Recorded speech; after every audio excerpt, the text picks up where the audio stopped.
Today I'm going to talk about the reproducibility certification scheme I was involved in setting up and currently lead at the University of Sussex, at the School of Psychology specifically. So, for everyone who's just joining, we should very briefly define computational reproducibility, although we've had some talks about it already. So the idea of computational reproducibility is very, very basic. It's that when you rerun the same analysis on the same data set, you should always get the same results. So numbers, figures, tables, and inferential conclusions. And the problem is that as much and much more data is being shared, we've discovered there is another problem, and that is that studies are largely not reproducible. So in 2016, Baker asked a bunch of scientists whether they've tried to reproduce another person's experiment or one of their own and what they experienced. And on average, more than 70 people found that they had tried to reproduce someone else's experiment and failed, and more than 50 had tried to reproduce one of their own experiments and had failed. That's very bad, because ideally when you read a paper, you at least want to believe that the numbers in it are correct, so that you can then think about whether the methods that are applied are correct, and you can even have some more critical discussion of the content of the paper, which you can't do if the numbers themselves don't match. One thing that can help with this is if journals apply reproducibility policies, which has been happening more and more often, with psychological science being the, I think, most recent example. So Metapsychology, the American Journal of Political Science, and the Biometric Journal have very strict reproducibility policies in that they won't publish something unless they can verify it's reproducible. Psychological science is a bit more flexible in that they may conduct computational reproducibility checks on randomly selected manuscripts, but this is still a lot better than not doing it at all. And they do offer a badge if you can show that your work is reproducible. The problem with this, though, is that most journals don't have reproducibility policies yet. Most journals have open data policies, and they don't help to ensure reproducibility. So Science has had an open data policy since a very long time, and a recent study found that in the first year of them applying this open data policy, only about 26% of the published papers were reproducible, even though people had signed that open data policy when submitting their articles for publication. Before having a reproducibility policy, psychological science only had like an open data policy and an open data badge, and that also didn't help. So in one issue where all 14 articles published had received this open data badge, only 4 were reproducible and only 1 met the criteria for the badge. And this problem also exists across registered reports, where people already have a bit more, like a stronger drive towards doing things better. Even in that case, a recent study found that out of the articles they examined, only about a third were reproducible. So journals can do a lot to help, but currently it's been a slow progress, and there are additional things we can do alongside this. So an additional approach to this problem would be to also employ reproducibility checks in-house within institutions. And this is what we've been doing in the School of Psychology since last April. And the immediate benefits for people when they go through this process is that I can help them find any errors that they have in their manuscripts before they publish them. That can help speed up the journal submission process, and it also helps them stand out from other submissions because they've done this thing that no one else currently does, or very few people currently do.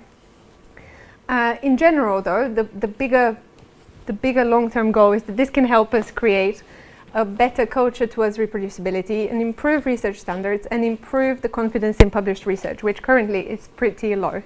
Because if you can only trust the numbers in 26% of papers, what's the chance that the paper you read today will actually be correct? It's not very high.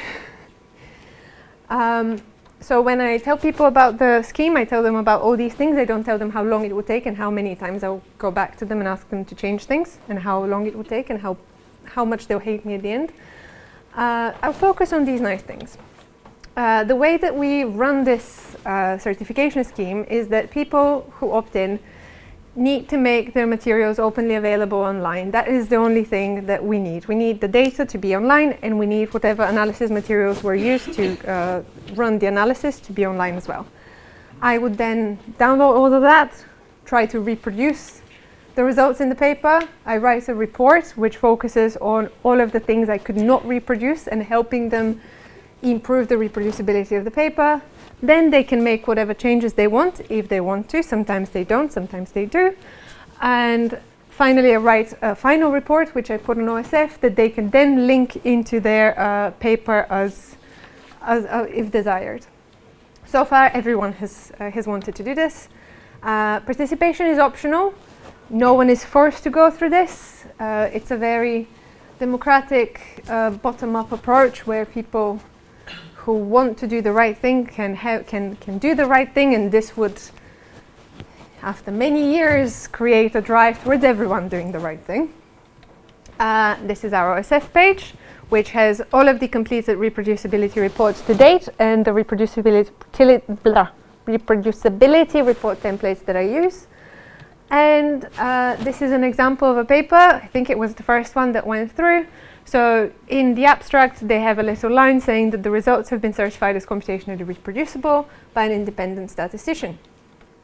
And the final step of this process, which I still need to implement, is asking people for feedback on what they found useful about the process, what they would change if they could, and whether going through this process helped them publish their paper more easily. Now, the reproducibility report is divided. It's in a template because I like to make lists and check things up.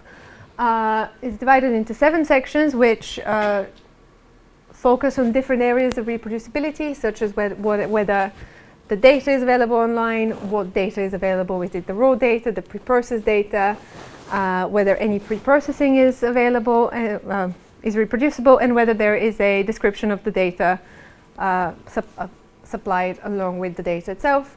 Then the other ones, I won't go into detail unless we have time later on. I have them at the end. But I check what analysis software were used, whether they were open source, whether the most current versions of everything people used is still available online. I check whether the analysis was done in a manual software like SPSS or in something code-based like R.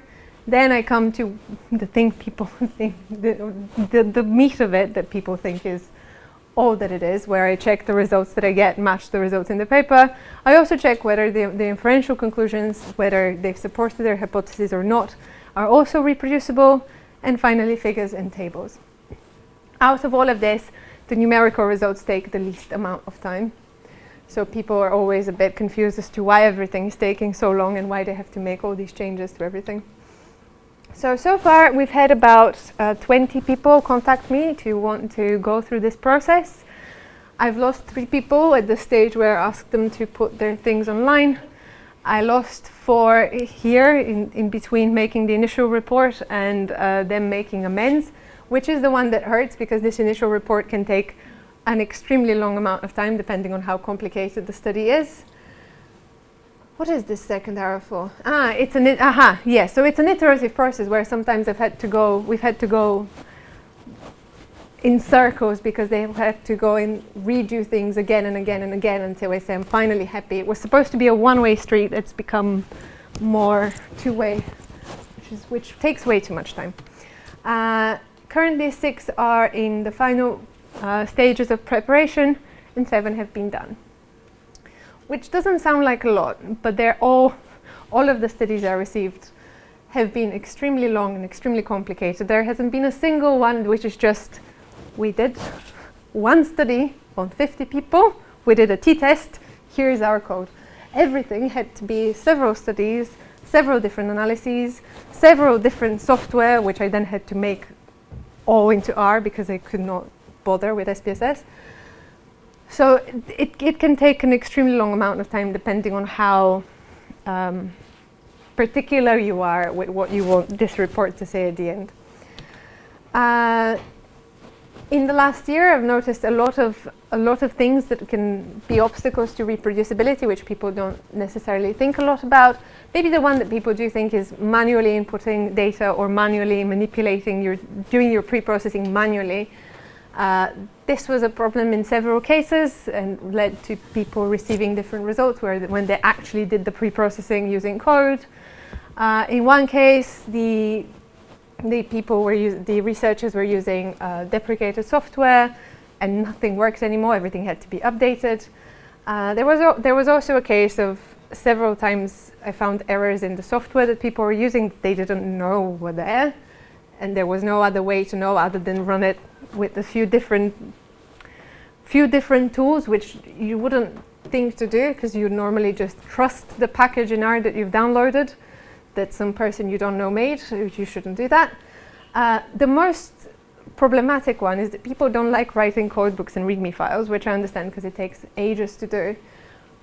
But most of the problems I've uncovered have to do with a missing code book, because you then can't understand what the data being shared is. And then sometimes the researchers themselves were using the wrong data to do their analysis because they thought that one column was actually another column, and when they wrote the code book they realized they were using the wrong data. And the most trivial of all, just errors when copy-pasting results and rounding things, and just tweaking your analysis pipeline a little bit, which then leads to small changes in your results that don't make it into the final manuscript. Some very anecdotal feedback. So reviewers and journal editors have been quite happy with this, with people who have gone through this process. And the researchers who go through it are also ultimately happy, even though throughout the whole process, they're not. They're happy with the results and happy with the process. And yeah, so the project started with the idea of Professor Zoltan and Dienis, and then I was brought up, and then Lincoln was brought up and has since left, which is why his photo is black and white. And yeah, thank you for listening. I think I should have plenty of time. I do. Thank you.